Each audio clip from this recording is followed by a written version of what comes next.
यार हमारी exam preparation का मेन ऑब्जेक्टिव सिर्फ कॉन्सेप्ट को पढ़ना नहीं होता। कॉन्सेप्ट को पढ़ने के बाद एग्जाम तक and beyond in our professional lifes concept को रिटेन करके यूज करना होता है। लेकिन यार भैया, हम कॉन्सेप्ट पढ़ते भी हैं, उसको रिवाइज भी करते हैं, क्वेश्चंस भी सॉल्व करते हैं एंड मॉक टेस्ट पेपर्स भी लिखते हैं। लेकिन ऐसा क्यों कि हम एग्जाम हॉल में बैठे बैठे कॉन्सेप्ट को रिकॉल नहीं कर पाते? सिंपल आंसर, बिकॉज कभी आपने अपने माइंड को रिकॉल की हैबिट डाली ही नहीं है। तो चलो यार, सॉल्व करते हैं आपकी इस प्रॉब्लम को। So hello everyone, welcome back to my channel.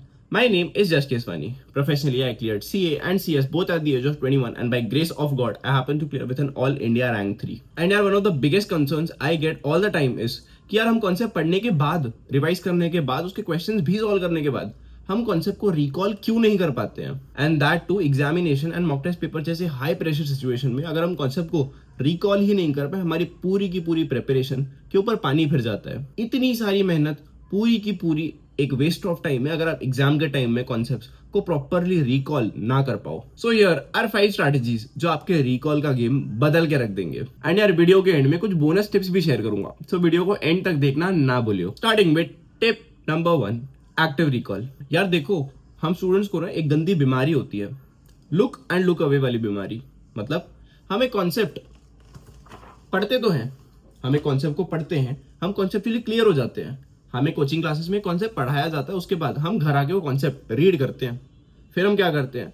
दोबारा रिवीजन के टाइम में दोबारा रीड करते हैं। यार एक गलती फिगर आउट हुई, हम हमारे माइंड को, हमारे ब्रेन को ये हैबिट ही नहीं डाल रहे हैं कि हम कॉन्सेप्ट को रिकॉल कर पाए। हम सिंपली अपने ब्रेन को हैबिट डाल रहे हैं कि हम कॉन्सेप्ट को दोबारा से आंखें खोलकर रीड करेंगे। We are not practising the skill of recall. Recall मतलब एक पढ़े हुए कॉन्सेप्ट का याद आना बिना उसको दोबारा देखे। तो सिंपल सी बात है, प्रैक्टिस करो उस चीज की। The moment you read a concept, the moment you understand, your step number 1 is always conceptual clarity. Conceptually clear हो जाओ उस टॉपिक में, 100% कॉन्सेप्चुअली क्लियर हो जाओ। स्टेप नंबर 2 इस किताबों को करो बंद, एक ब्लैंक शीट ऑफ पेपर पे उस कॉन्सेप्ट के रिगार्डिंग लिखते जाओ। जितना आपको याद आता है उतने पॉइंट्स, उतने सब पॉइंट्स, एवरी सिंगल डिटेल लिखते जाओ। Start noting it down on a blank sheet of paper. जितने पॉइंट, जितने सब पॉइंट्स आप आज बोल रहे हैं, एग्जाम में आपको यही सब पॉइंट्स दिक्कत देने वाले हैं। यार सिंपल सी बात है, जो एक्सरसाइज हम एग्जाम हॉल में करते हैं बिना कॉन्सेप्ट्स को देखे उनको मेंटली रिकॉल करने की, घर में भी उसी चीज को रेप्लिकेट करो। The moment you sit down to revise a topic, revise it, do not read it. उसको रीड करने की जरूरत नहीं है। जितना आपको याद आता है उसको एक शीट ऑफ पेपर पे लिखते जाओ। जितने भी points you are missing out right now are the same topics जो आपको एग्जाम में जाके याद नहीं आने वाले। एंड क्या करना है यार, नेक्स्ट रिवीजन के टाइम में उन टॉपिक्स, उन पॉइंट्स के ऊपर ज्यादा ध्यान देना है जिसमें आप काफी कुछ मिस आउट कर रहे हो। तो मतलब भैया, आप ये बोल रहे हो कि अगर हमको एग्जाम में कॉन्सेप्ट को रिकॉल करना है, उसी चीज की प्रैक्टिस करो घर पे। Exactly my point. जब एग्जाम हॉल के अंदर बैठ के आप कॉन्सेप्ट को रीड नहीं कर सकते, आपको रिकॉल ही करना पड़ेगा। Why not put the habit of the same thing from right now itself. जितनी ज्यादा आप अपने माइंड को हैबिट डालोगे एक स्पेसिफिक चीज को एक स्पेसिफिक पैटर्न में करे, it will get better at it. Simple सी बात है, नया नया कॉन्सेप्ट पढ़ते हो, उसके बाद कॉन्सेप्चुअली क्लियर हो जाओ। सारी की सारी पॉइंट्स आपको 100% कॉन्सेप्चुअल क्लैरिटी के साथ समझ में आनी चाहिए। The next step is very simple, किताबों को करो बंद एंड एक ब्लैंक शीट ऑफ पेपर पे कॉन्सेप्ट्स को लिखते जाओ। जितने भी पॉइंट्स आप मिस आउट कर रहे हैं आर द सेम पॉइंट्स जो आपको एग्जामिनेशन हॉल में बैठकर दिक्कत देने वाले हैं। एंड यही एक्सरसाइज एक फ्रीक्वेंट ड्यूरेशन पे रिपीट करते जाओ। भैया किस ड्यूरेशन में? Point number 2, 1:1:1। यार देखो, हमारा human brain is no less than that of a super computer. लेकिन एक छोटा सा कैच है, only if you use it properly. हमारा ह्यूमन माइंड ना एक सर्टन स्पेसिफिक तरीके से काम करता है। अगर आप उसको उसी तरीके से यूज करोगे, it will give you maximum possible output. If not, नहीं देगा आउटपुट आपको। आपका ह्यूमन माइंड इंफॉर्मेशन स्टोर करता ही साइकिल्स में है एंड इंफॉर्मेशन भूलता भी साइकिल्स में है। तो कैसे प्रिपेयर करना है? टॉपिक को रिवाइज करो, that go hand in hand, that go complementary with your forgetting cycle. यार इट इज सेड कि human mind forgets around 76% of the information within the first 24 hours. Within the first week, you forget more than 89%, and within the first month of reading an information, you forget more than 98% of the information. अपने revision schedules इसी cycle के हिसाब से plan करो। जब भी you study a new concept, सबसे पहले कॉन्सेप्चुअली क्लियर हो जाओ, देन किताबों को बंद करके उसको रिकॉल करने की कोशिश करो। ट्राई करो कि आप यही सारी रिकॉल की प्रैक्टिस फर्स्ट रिवीजन यानी कि within the first 24 hours करने की कोशिश करो। दोबारा कब करना है? Within the first 1 week. Third revision should be within the first 1 month. 1:1:1 यानी कि आपके 3 revisions should go within the first 24 hours, within the first week and within the first month. यार in this manner you are forcing your brain कि आप इस piece of information को short term memory से long term memory में switch करो। And simple सी बात है, जो चीज आपके लॉन्ग टर्म मेमोरी में है एग्जाम तक, एग्जाम के बाद आपको प्रॉपरली रिटेन रहेगी एंड ऑन कमांड आप उसको रिकॉल भी कर पाओगे। तो चलो यार एक छोटी सी समरी करवा देता हूँ। पहले तो एक टॉपिक में कॉन्सेप्चुअली बहुत ही ज्यादा क्लियर हो जाओ during your first reading. Second, concepts को रिकॉल करने की हैबिट डालो। एक ब्लैंक शीट ऑफ पेपर पे कॉन्सेप्ट को लिखते जाओ, जितने भी आपको पॉइंट्स एंड सब पॉइंट्स याद आते हैं। जो भी आप भूल रहे हो आर द सेम पॉइंट जो आपको एग्जामिनेशन हॉल के अंदर दिक्कत देने वाले हैं। थर्ड, ये एक्सरसाइज किस फ्रीक्वेंसी पे रिपीट करनी है? 1:1:1 the first 24 hours, the first week and the first month, because ये हमारी फॉरगेटिंग साइकिल के पैरेलल जाते हैं एंड फोर्स करते हैं हमारे ब्रेन को शॉर्ट टर्म मेमोरी से लॉन्ग टर्म मेमोरी में इंफॉर्मेशन ट्रांसफर करने में। Long term memory equal to better retention, longer retention and better understanding of the concepts. Now coming to tip number 3, या train the right part of your mind. याद देखो, it is said कि the left part of the brain is for logical functions and the right part is for creative functions. लेकिन examination में हमें creativity का कोई काम नहीं है। एग्जामिनेशन में आपको नए कॉन्सेप्ट्स इन्वेंट नहीं करने हैं। आपको बस प्रीवियसली एग्जिस्टिंग कॉन्सेप्ट जो आपके मॉड्यूल में मेंशन्ड है, आपको उसको लॉजिकली रिकॉल करना है। लेकिन the problem with just reading the concepts, as हमने पॉइंट नंबर 1 में डिस्कस किया था कि यार आप अपने लॉजिकल माइंड यानी कि left side of the brain को ट्रेन ही नहीं कर पा रहे हो। So the problem that creates is आपका माइंड रीडिंग में तो स्ट्रांग हो जाता है, लेकिन क्या इन्फॉर्मेशन को रिकॉल कर सकता है? नहीं। अभी हमारे पॉइंट नंबर 1 एंड 2 का एक लॉजिकल हमें कनेक्शन दिखता है कि जब हम हमारे left side of the mind को ट्रेन करना चाहते हैं, हमें उसे हैबिट डालनी है to recall the concepts and not to just read them. Examination में आपको कॉन्सेप्ट रीड नहीं करना है, एग्जामिनेशन में आपको कॉन्सेप्ट अपना ब्रेन यूज करके रिकॉल करना है। तो सिंपल सी बात है, पहली 3 पॉइंट्स तो हमारी बड़े अच्छे से कोरिलेट हो जाती है कि आप कॉन्सेप्ट पढ़ो ऐसे, उसको रिकॉल करने के इंटेंट से। पढ़ने के बाद किताबें करो बंद एंड अपने left side of the brain को ट्रेन करने के लिए कॉन्सेप्ट को एक ब्लैंक शीट ऑफ पेपर पे लिखते जाओ। जो भी पॉइंट्स आप आज मिस कर रहे हो, एग्जामिनेशन में भी वही पॉइंट्स मिस करोगे। एंड ये किस फ्रीक्वेंसी पे करना है? 1:1:1, ताकि हमारा left side of the brain which is responsible for logical connections, ताकि आप एग्जामिनेशन में लॉजिकली उस कॉन्सेप्ट को रिकॉल कर पाओ, दैट गेट्स ट्रेन्ड। यार बहुत ही सिंपल सी बात है, अगर मैं जिम में जाके बाइसेप कर्ल्स करता हूँ, मेरा bicep becomes bigger and stronger. The more and the better you train your mind to recall the information, better वो इन्फॉर्मेशन रिटेन करेगा, रिकॉल करेगा with more efficiency, with more accuracy and with less time. जितनी आप अपने mind को practice दोगे information को recall करने की, it will get better at it. लेकिन यार बोलने की तो बात होनी नहीं चाहिए कि आपकी प्रैक्टिस ही अगर सिर्फ रीडिंग की है, तो रिकॉल आपका माइंड अजी खाक करेगा कैसे? Now this becomes specially important in subjects like DT and IDT, जहां पर इंस्टीट्यूट आपको कॉन्सेप्चुअली बहुत ही डेप्थ में टेस्ट करता है। Questions are asked from the deepest parts of the concept. बहुत ही क्वेश्चंस इन डेप्थ होते हैं, टॉपिक की माइन्यूट डिटेल्स पे होते हैं। आपको सिर्फ कॉन्सेप्ट को याद नहीं करना होता, आपको कॉन्सेप्ट को बहुत ही ज्यादा डिटेल में समझना होता है। लेकिन अगर आपने अपने माइंड को हैबिट डाली ही नहीं है रिकॉल की, आप इन कॉन्सेप्ट्स को एग्जाम तक रिटेन कर ही नहीं पाओगे एंड देन एग्जाम में रिकॉल भी नहीं कर पाओगे। तो our intention should be very clearly कि एग्जामिनेशन की सिचुएशन को आप अपने घर में on your study table replicate करो। एग्जाम में जाके जब रिकॉल करना है, घर में बैठ के भी रिकॉल करने की ही प्रैक्टिस दो अपने माइंड को। एंड यार फोकस देते देते पॉइंट नंबर 4 को नहीं भूलना, योर अटेंशन स्पैन। यार देखो, ऑन एन एवरेज एक हेल्दी ह्यूमन बीइंग का attention span is at least 30 minutes. लेकिन यार रील स्क्रॉल करते करते, शॉर्ट्स देखते देखते और अपने माइंड को डोपामिन किक देते देते हमारे अटेंशन स्पैन्स बहुत ही ज्यादा कम हो चुके हैं। कुछ रिपोर्ट्स तो ये भी कहती है कि our attention spans are lesser than that of goldfish. तो करना क्या है, एग्जामिनेशन में जब आपको 3 घंटे बैठकर 100% फोकस के साथ पेपर लिखना है, replicate that same thing in your house. मतलब कैसे? सिंपल, फ्रीक्वेंट ड्यूरेशंस पे ब्रेक लेना है।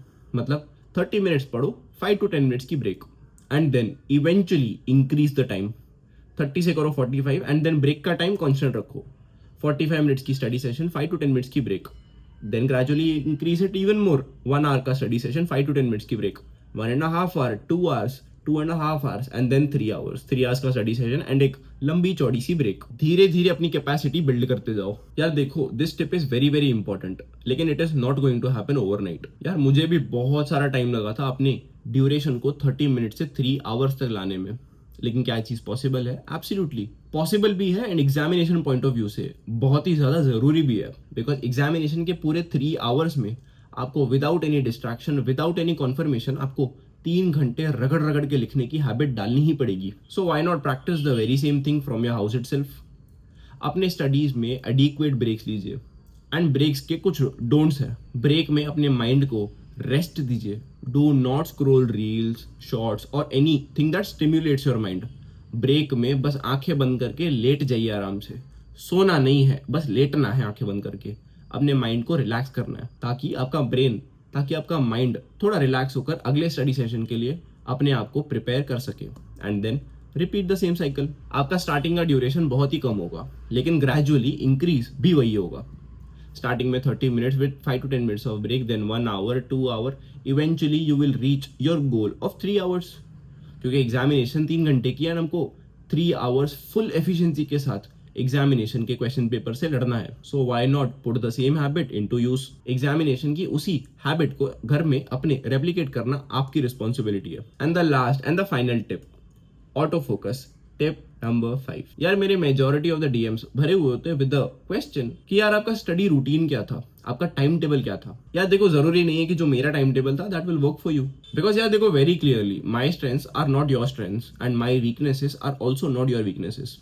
जिन सब्जेक्ट्स में मैं बहुत ही ज्यादा स्ट्रांग था, जरूरी नहीं है कि आप भी उन्हीं सब्जेक्ट्स में उतने ही स्ट्रांग हो, एंड ये भी जरूरी नहीं है कि जिन सब्जेक्ट्स में मैं वीक था उन सब्जेक्ट्स में आप भी उतने ही वीक हो। तो यार भैया डिसाइड कैसे करें कि हम डेली किस सब्जेक्ट को कितनी ज्यादा अटेंशन देंगे? यार वेरी वेरी सिंपल, 4:3:2:1। यार आपका जितना भी इफेक्टिव आवर्स ऑफ स्टडी है उसको 4:3:2:1 के रेशियो में डिवाइड कर दो। सपोज मेरे इफेक्टिव स्टडी आवर्स आर 10, ठीक है भाई, 10 घंटे में पढ़ता हूँ, तो 4 hours एट मिनिमम यानी कि 4:10 should go towards the subject जिसमें मैं 40 मार्क्स से भी कम ला रहा हूँ इन माई मॉक टेस्ट पेपर्स। क्योंकि अगर मेरा बेड़ा गर्क करेगा तो यही सब्जेक्ट कर सकता है, इसी में मुझे सबसे ज्यादा एफर्ट डालने की जरूरत है। Second, 3 hours at minimum should go towards a subject जिसमें मैं 40 से तो ज्यादा ला रहा हूं, लेकिन अप टू 50, 40 से 50 के बीच में मेरा स्कोर है। क्योंकि यार देखो, ये सब्जेक्ट की भी बहुत हाई पॉसिबिलिटी है कि इसमें 40 से कम आकर मेरा ये सब्जेक्ट बेड़ा गर्क कर सके। At least 2 hours should go towards a subject जिसमें मैं 50 प्लस ला रहा हूं, लेकिन अप टू 60 यानी कि 50 एंड 60 के बीच में मेरा कांटा फंस रहा है। क्योंकि ये सब्जेक्ट में देखो मैं बैडली 50 तो टच कर रहा हूँ, ये सब्जेक्ट मुझे 50 से कम तो नहीं लाके दे रहा, लेकिन इस सब्जेक्ट में मैं बेटर हो सकता हूँ। And at least 1 hour should go towards the subject जिसमें आप एक एग्जामिनेशन स्कोर कर रहे हो, यानी कि 60 प्लस मार्क्स स्कोर कर रहे हो। क्योंकि ये ऑलरेडी आपका एक स्ट्रॉन्ग सब्जेक्ट, आप इसको थोड़ा सा बैकफुट पे लेना अफोर्ड कर सकते हो। यार योर रिस्पॉन्सिबिलिटीज कि आप अपने सारे के सारे सब्जेक्ट्स को इक्वल इंपॉर्टेंस दो, लेकिन इसका मतलब ये नहीं है कि आपको हर सब्जेक्ट के लिए इक्वल टाइम देना पड़ेगा। आपको टाइम एलोकेशन अपनी एबिलिटीज देख के करना है। If a subject is your strength, you can afford कि उसमें थोड़ा सा मैं कम टाइम देकर उतने ही मार्क्स ला पाऊं। लेकिन अगर आपका कोई सब्जेक्ट वीक है, आप जरा सा भी अफोर्ड नहीं कर सकते कि मैं उसमें थोड़ी सी भी कम अटेंशन दूं। सिंपल सी बात है, जिस सब्जेक्ट में मैं 40 भी नहीं ला रहा हूँ, 4:3:2:1 के हिसाब से उसमें कम 4 घंटे मुझे देने हैं। जिस सब्जेक्ट में मैं 40 से 50 के बीच में हूँ 3 hours, जिस सब्जेक्ट में मैं 50 एंड 60 के बीच में हूँ 2 hours, एंड जिस सब्जेक्ट में मैं डिस्टिंक्शन स्कोर कर रहा हूँ उसमें 1 घंटा भी दे दो चल जाएगा। अभी सेम 4:3:2:1 को आपके स्टडी आवर्स, आपके इफेक्टिव स्टडी आवर्स से मल्टीप्लाई करिए एंड फिगर आउट करिए कि आपको कम से कम हर सब्जेक्ट के लिए कितना टाइम देने की जरूरत है। वेरी सिंपल, ये टिप यूज करके you will automatically focus on the subject जिस पे आपको सबसे ज्यादा काम करने की जरूरत है, जिस सब्जेक्ट को आपको ऊपर खींच के लाने की जरूरत है। यार इस स्ट्रैटेजी से हमारे 50 या 50 से कम मार्क्स वाले सब्जेक्ट्स ऑटोमेटिकली ही ऑटो फोकस में आ जाते हैं। जैसे एक फेस डिटेक्ट करके हमारा फोन ऑटो डिटेक्ट मोड में चला जाता है, आपका स्टडी आवर्स ऑटो डिटेक्ट कर लेंगे कि आप किस सब्जेक्ट में सबसे ज्यादा वीक हैं, आपको किस सब्जेक्ट में सबसे ज्यादा एफर्ट डालने की जरूरत है। तो यार भैया बहुत सारा इन्फॉर्मेशन दे दिया, एक छोटी सी समरी दोबारा करवा दो। अरे जो हुक्म मेरे आका, study your concepts with the intent of recall. पढ़ने के बाद सबसे पहले करो किताबें बंद एंड उसको रिकॉल करने की कोशिश करो। कैसे? किसी ब्लैंक शीट ऑफ पेपर पे लिख के। सेकंड, ये एक्सरसाइज रिपीट करनी है आपको किस फ्रीक्वेंसी पे? 1:1:1 यानी कि first 24 hours, first week and the first month. Third, exercise number 1 and 2 करनी है ताकि आपका left side of the brain target हो सके, which is responsible for your logical thinking. आपको एग्जाम में लॉजिक की जरूरत है, क्रिएटिविटी की जरूरत नहीं है। Fourth, take adequate amount of breaks, and break में टाइम पास या अपने माइंड को और स्टिम्युलेट मत करो। रील्स शॉर्ट्स कहीं नहीं जाने वाले। एग्जाम दे के आ जाओ, उसके बाद जी भर के रील्स देख लेना। 5, 4:3:2:1 के रेशियो में अपनी इफेक्टिव स्टडी आवर्स को मल्टीप्लाई करो एंड फिगर आउट करो कि आपको किस सब्जेक्ट में सबसे ज्यादा टाइम देने की जरूरत है एंड एट मिनिमम कितना टाइम देने की जरूरत है। तो यार ये वीडियो बनाने का एजेंडा बहुत सिंपल सा था कि यार एफर्ट इज मीनिंगलेस अगर वो एफर्ट सही डायरेक्शन में नहीं है। तो आप एफर्ट अगर कंटेंट को सिर्फ रीड करने में डाल रहे हो, आप उसको एग्जाम में रिकॉल कर ही नहीं पाओगे, and that is the biggest mistake you can do during your preparation journey. And चलो यार, time for some bonus tips. यार देखो, मुझे ना काफी फ्रीक्वेंटली ये क्वेश्चन आता है कि यार भैया, we are not very intelligent, क्या CSE CMA जैसे डिफिकल्ट प्रोफेशनल एग्जामिनेशन जहाँ के passing percentages have been as low as 2 to 3%, क्या यहाँ हमारा कुछ हो भी पाएगा? यार 1 सेंटेंस में आंसर दूं तो absolutely yes. I have seen countless very intelligent students flunk, and उसका complete vice versa. I have seen very below average students pass with flying colors. Just because आपके ICAI, ICSI and ICMA आपकी ठोक बजा के वाट लगाने में कोई कमी नहीं छोड़ते। Your intelligence is just a cherry on the cake. It is not the cake. अगर आप हार्ड वर्किंग नहीं हो, आपके कितनी भी इंटेलिजेंस होने दो, आप कितने भी स्मार्ट होने दो, आप स्कूल टॉपर, कॉलेज टॉपर, सब कुछ होने दो, इन प्रोफेशनल कोर्सेज में आपकी दाल नहीं गलने वाली। You do not need to be intelligent to crack these courses. You need consistency, you need dedication and you need the right direction. आपका एफर्ट, आपकी मेहनत, सब कुछ वेस्ट है अगर आपका एफर्ट सही डायरेक्शन में नहीं है। तो you need 1 consistency, you need 2 dedication and you need the correct guidance, you need the right path। आपका effort is a complete waste of time अगर वो प्रॉपर डायरेक्शन में नहीं है। तो यार घूमता बेचारा तो कोलू का बैल भी है, लेकिन एक ही जगह घूमता रहता है, कुछ अकॉम्प्लिश करता है? अजी नहीं। सिंपल सी बात है, your effort is completely meaningless अगर if it is not in the right direction. आपका स्मार्ट ना होना चलेगा, आपका इंटेलिजेंट ना होना चलेगा, लेकिन आपका मेहनती ना होना बिल्कुल भी नहीं चलेगा। Today when you are setting your goals, be a man of your word. आज अगर आप एक गोल रख रहे हैं कि मैं सोने के पहले ये certain X amount of chapters निपटा के ही सोऊंगा, there is certain value to your word. आपके वर्ड्स की एक वैल्यू होती है and that value is your self respect. आप अगर किसी पर्सन की बहुत रिस्पेक्ट करते हैं, आप अगर किसी पर्सन की बहुत ज्यादा इज्जत करते हैं, तो आप कभी भी उनकी बातों को काटेंगे नहीं। लेकिन जब आप खुद के दिए हुए कमिटमेंट्स, आपके खुद के किए हुए प्रोमिसेस को पूरा नहीं कर रहे हैं, this shows a self respect problem. आप अपने आप के वर्ड्स की रिस्पेक्ट नहीं करते हैं। You do not respect your words enough कि आप इंपॉर्टेंट समझे कि मुझे अपने कमिटमेंट्स को पूरा करना है। एंड यार, जब आज ही अपनी कमिटमेंट्स को पूरा नहीं कर पा रहे हो, प्रोफेशनल बनने के बाद कैसे करोगे अपने क्लाइंट्स की कमिटमेंट्स पूरी, जब जो आपको लाखों लाखों की फीस देते हैं? जब आप आज अपने खुद के वर्ड्स की रिस्पेक्ट नहीं कर रहे हो, how do you expect them to respect your word? सोचो। सिंपल सी बात है, आपका इंटेलिजेंट ना होना चलेगा, लेकिन आपका डेडिकेटेड ना होना एब्सोल्युटली नॉट। तो यस यार, this is it from my and for the day. अगर वीडियो पसंद आई हो, वीडियो को एक लाइक करना एंड एक प्यारा सा कमेंट करना ना भूलना। अगर वीडियो दिल से पसंद आई हो, अपने किसी एस्पिरेंट फ्रेंड के साथ शेयर करना भी ना भूलियो। एंड यार, अगर आप मेरी जर्नी जानने में इंटरेस्टेड हो कि how I was able to clear CA and CS जैसे difficult professional examinations in the first attempt, तो ये वीडियो चेकआउट करना ना भूलना। एंड यार, दिसंबर 2024 वालों, टैक्स में एक तहलका आने वाला है। Be ready for future updates.